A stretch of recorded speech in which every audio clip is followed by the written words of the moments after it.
السلام علیکم ورحمۃ اللہ وبرکاتہ۔ روزانہ اصلاحی واقعات جاننے کے لیے ہمارے چینل کو سبسکرائب کریں۔ امام احمد بن حنبل رحمۃ اللہ علیہ کہتے ہیں، ایک بار راہ چلتے ہوئے میں نے دیکھا ایک ڈاکو لوگوں کو لوٹ رہا ہے۔ کچھ دنوں بعد مجھے وہی شخص مسجد میں نماز پڑھتا نظر آیا۔ میں اس کے پاس گیا اور اسے سمجھایا کہ تمہاری یہ کیا نماز ہے؟ خدا کے ساتھ معاملہ یوں نہیں کیا جاتا کہ ایک طرف تم لوگوں کو لوٹو اور دوسری طرف تمہاری نماز خدا کو قبول اور پسند آتی رہے۔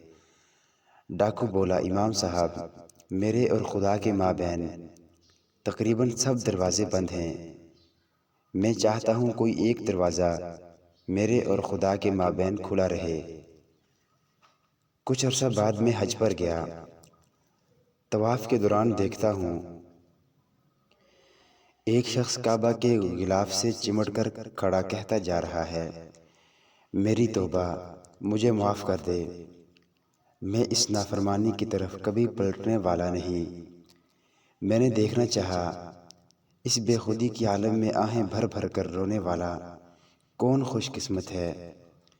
کیا دیکھتا ہوں یہ وہی شخص ہے جسے میں نے بغداد میں ڈاکے ڈالتے دیکھا تھا۔ تب میں نے دل میں کہا، خوش قسمت تھا جس نے خدا کی طرف جانے والے سب دروازے بند نہیں کر ڈالے۔ خدا مہربان تھا جس نے وہ سبھی دروازے آخر کھول ڈالے۔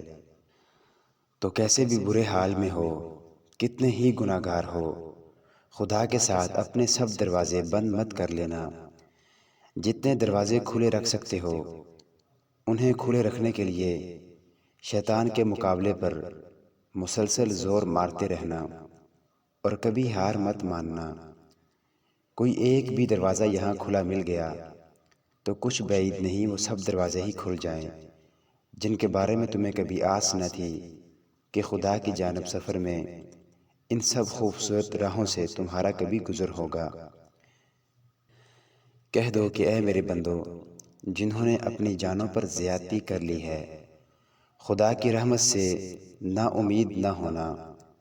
خدا تو سب گناہوں کو بخش دیتا ہے اور وہ تو بخشنے والا مہربان ہے۔ رجوع کر لو اپنے پروردگار سے اس سے پہلے کہ تم پر عذاب واقع ہو۔ خیال رکھنا اللہ کی جانب کبھی پشت مت کرنا۔ اللہ سبحانہ و تعالی ہم سب کو صراط مستقیم پر چلنے کی توفیق عطا فرمائے۔ آمین ثم آمین۔